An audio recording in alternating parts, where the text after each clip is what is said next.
मैं आज आपको एक ऐसे प्रगतिशील, कर्मठ एवं जुझारू किसान से मिलवाना चाहता हूं, जो अपनी खेती में एक अलग परिवर्तन करके, अलग कृषि पद्धति को अपनाकर अपने खेत में न सिर्फ भरपूर उत्पादन ले रहे हैं, बल्कि अपनी मिट्टी से जुड़े हुए हैं और मिट्टी के सुधार के साथ-साथ अपने परिवार के स्वास्थ्य का भी ध्यान दे रहे हैं और साथ में आसपास के किसानों को इस खाद को बेचकर अपने उत्पादन में वृद्धि कर रहे हैं और अतिरिक्त आय अर्जित कर रहे हैं। तो मैं इनसे ही पूछता हूँ, इनका परिचय लेने की कोशिश करते हैं हम लोग। राम राम। मैं परशुराम मालविया, ग्राम भग्यापुर, तहसील मन्नावर, जिला धार, मध्य प्रदेश।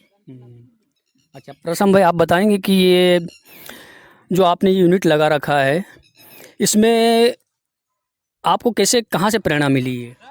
वैसे मेरा एजुकेशन बीकॉम है। मैं पढ़ता था तब से मेरे को जैविक खेती के ऊपर फोकस था। तो मुझे एक संस्था काम करती है डीएससी, तो वहाँ से प्रेरणा मिली कि भाई हम केचुआ खाद बहुत कम लागत में तैयार कर सकते हैं। तो हमने केचुआ तो गुजरात से बुलवाया था उनसे, और तब से हम करीब 8 साल से ये काम चालू कर रहे हैं।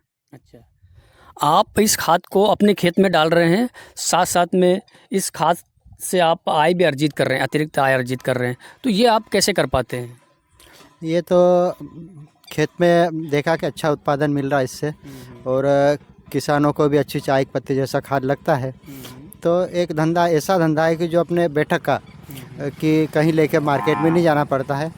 तो हम केचुआ खाद दोनों से अच्छी आय अर्जित कर रहे हैं। अच्छा, मतलब आप अपने खेत में भी इसका इस्तेमाल कर रहे हैं और उसके अतिरिक्त आसपास के किसानों को भी ये खाद उपयोग की प्रेरणा दे रहे हैं, जिससे किसानों का भी अपनी खेती से सुधार हो और उनका भी उत्पादन बढ़े। हाँ, ये केचुआ खाद एक ऐसी खाद है कि इसमें दिन पर दिन भूमि की उर्वरा शक्ति बढ़ती है और उत्पादन भी बढ़ता है।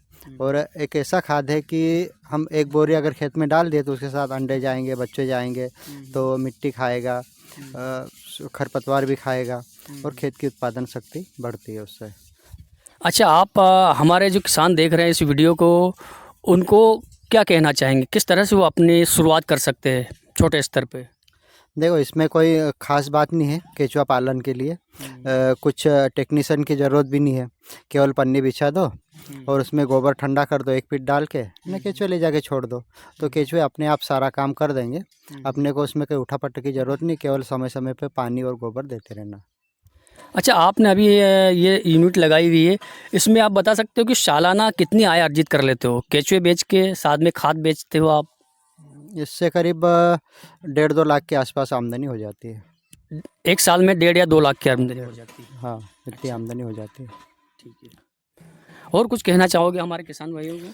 किसान भाइयों से यह है कि हमको खेत में अगर लागत कम करना है तो केचुआ पालन तो करना ही पड़ेगा, क्योंकि इससे अच्छी खाद तो कोई सी कंपनी ने बनाई नहीं। क्योंकि ये केचुआ खाद एक ऐसी खाद है कि इसमें पूरे 16 पोषक तत्व हैं। हाँ, और ऐसी खाद मार्केट में नहीं मिलती है। ये तो किसान अपने को घर पे ही बनाना पड़ेगी। अच्छा, ये जो यूनिट आपने लगाई हुई है, इसमें कितने पशुओं की ज़रूरत है? यदि हमारा किसान देख रहा है, वो करना चाहे, तो इस यूनिट में प्रतिदिन कितने गोबर खाद की ज़रूरत लगती है? देखो, इसमें कोई गोबर की तो ये ज़रूरत नहीं है ज़्यादा, मतलब संख्या की कितना अपनी हैसियत के हिसाब से पाल सकते हैं। पर गोबर कोई खाने की चीज़ तो है नहीं कि हम इकट्ठा करके खा लें, कैसे भी खेत में ही डालना पड़ता है।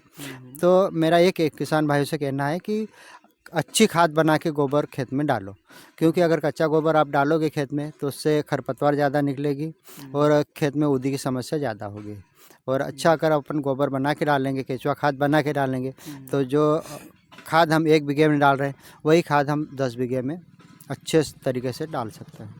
अच्छा प्रसम भाई, मैं ये पूछना चाहता हूँ, प्रति बीघा ये खाद कितनी लगती है? कितने कुंटल में या कितने टन में, अगर मैं पूछना चाहूँ तो? हाँ, कम से कम ये 20 बैग तो डालना ही पड़ेगा अगर शुरुआत से आप अगर जैविक खेती ही करते हो। और ज़्यादा भी डालेगा तो इसका कहीं साइड इफेक्ट नहीं है। हमारी भूमि की उर्वरा शक्ति बढ़ेगी ही बढ़ेगी। 20 बैग मतलब कितनी कुंटल हो सकता है? 10 क्विंटल। 1 बीघा का 10 कुंटल एक साल में शुरुआत कर सकता है, उसके बाद कुछ ज़्यादा भी डाल सकता है वो। अच्छा, अच्छा, इस खाद को डालने के बाद ज़मीन में क्या परिवर्तन देखा आपने? ज़मीन में ये परिवर्तन देखता है कि जहाँ पर हम गेहूँ में 4 पानी में गेहूँ होता है, अगर हम 3 पानी ही गेहूँ को दे पाए तो हमारा उत्पादन बरकरार रहेगा। क्योंकि ये ज़मीन को केंचुआ एक ऐसा जीव है कि जाने ऊपर से नीचे, नीचे से ऊपर जाता है, तो जाने के लिए अलग छेद करेगा ना, आने के लिए अलग छेद करेगा। तो हमारे खेत में मल्चिंग का काम करता है और ज़मीन को पोली बनाता है, जिससे पानी ज़्यादा सोख लेता है और पौधे को आवश्यकता अनुसार पानी मिलता रहता है। अच्छा, आपका ये कहना है कि इस खाद को डालने के बाद ज़मीन में जल संधारण की क्षमता भी बढ़ती है, ज़मीन का संरचना सुधरती है। और कुछ कहना चाहेंगे हमारे किसानों को? किसान भाइयों से यही विनती है कि कम से कम अपने खेत के लिए तो केंचुआ खाद बनाओ, क्योंकि कच्चा गोबर डालोगे तो मैंने पहले ही बताया कि ये सबसे पहले तो खेत में खरपतवार निकलेगा, उसके बाद में फिर उदी का प्रकोप होगा और बरसात की अगर कमी रही तो फसल सूखेगी। तो कम से कम हमारे खेत के लिए, और इसको एक ट्रॉली गोबर से कम 50 बैग खाद निकलता है, तो ये हम 2-3 बीघे में आराम से डाल सकते हैं। और यही अगर एक ट्रॉली खाद लेके खेत में डालोगे तो ज़्यादा से ज़्यादा 1 बीघे में खाद निकलेगा। तो हर किसान को ये खाद बनाना चाहिए, करना चाहिए।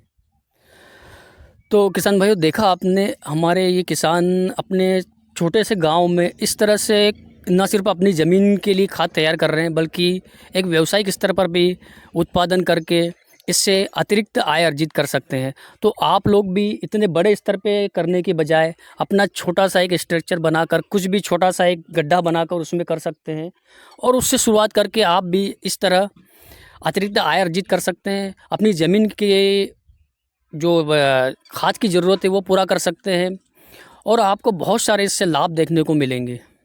ठीक।